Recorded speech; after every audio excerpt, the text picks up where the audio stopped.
Hello friends, welcome back to my channel. तो guys, आज के फ्लेवर ऑफ কলকাতায় আমরা মুরগির ঝালে ছোলে বানাবো।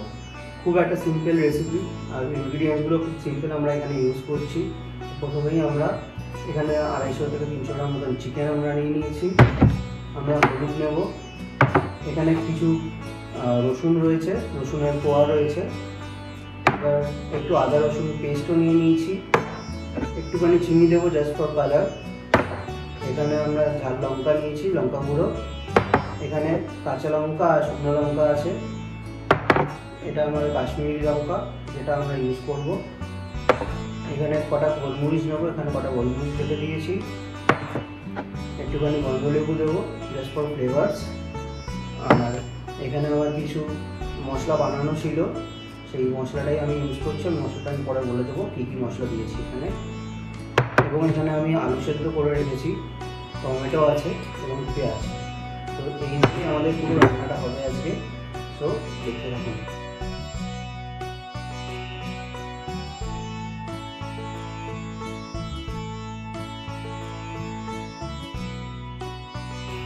আমরা এবার গ্যাস জ্বালিয়ে নিচ্ছি।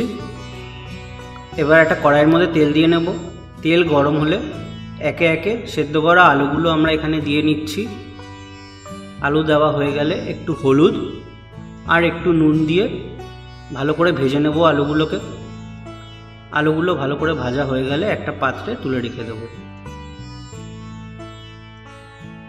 এবার এই তেলের মধ্যেই আমি 3টে কুচি করা পেঁয়াজ দিয়ে নিলাম। একটু ভেজে নেওয়ার পরে দেখবেন কালার চেঞ্জ হয়ে যাবে। এই সময় আমরা 1 চামচ আদা রসুনের পেস্ট দিয়ে নিচ্ছি এবং মিশিয়ে নেব ভালো করে, যতক্ষণ না আদা রসুনের কাঁচা গন্ধের ভাবটা বেরিয়ে যাচ্ছে। এবার দিয়ে দেবো আমরা চিকেন। এখানে আমার 300 থেকে 350 গ্রাম চিকেন রাখা হয়েছিল। এবার এটাকে ভালো করে মিশিয়ে নেব পেঁয়াজের মশলার সাথে। ভালো করে মেশানো হয়ে গেলে হলুদ দিয়ে দেবো 1 চামচ, 1 চামচ ঝাল লঙ্কার গুঁড়ো দিয়ে নেব, 1 চামচ কাশ্মীরি লাল লঙ্কা দেব রঙের জন্য, 1 চামচ স্পেশাল মশলা দেবো আর 1 চামচ গোলমরিচ দিয়ে নেব। এবার আবার ভালো করে মিশিয়ে নেব মাংসের সাথে। ভালো করে মেশানো হয়ে গেলে এখানে দিয়ে দেবো টমেটো, শুকনো লঙ্কা আর কাঁচা লঙ্কা আর রসুনের কোয়া। আবার আমরা একটু মিশিয়ে নেব এটাকে। ভালো করে মশলাটা মেশানো হয়ে গেলে জল দিয়ে নেব। আমি এখানে 2 কাপ মতন জল দিয়েছি। ভালো করে মিশিয়ে নেবে এবার জলের সাথে মাংস এবং মশলাগুলোকে। 10 মিনিটের জন্য ঢেকে রেখে দেব লো ফ্লেমে। হয়ে গেল আমাদের 10 মিনিট। দেখুন তেল বেরিয়ে এসছে। ভালো করে মিশিয়ে নেব আর একবার। এবার দিয়ে দেব আমাদের আগে থেকে সেদ্ধ করা আলু। আলুগুলোকে ভালো করে মিশিয়ে আমরা আবার 5 মিনিটের জন্য ঢেকে দেব। 5 মিনিট হয়ে গেছে দেখুন। এবার দিয়ে দেবো একটু চিনি,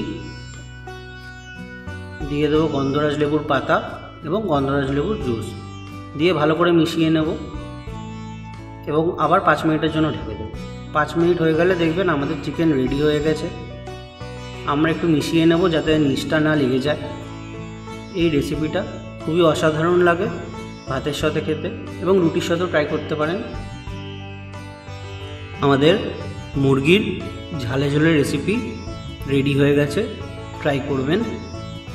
আর প্লিজ আমার এই চ্যানেলটাকে লাইক করুন, সাবস্ক্রাইব করুন আর বেল আইকনটা টিপে দিন যাতে আরও ভালো ভালো রেসিপি আপনাদের কাছে নিয়ে আসতে পারি। ধন্যবাদ।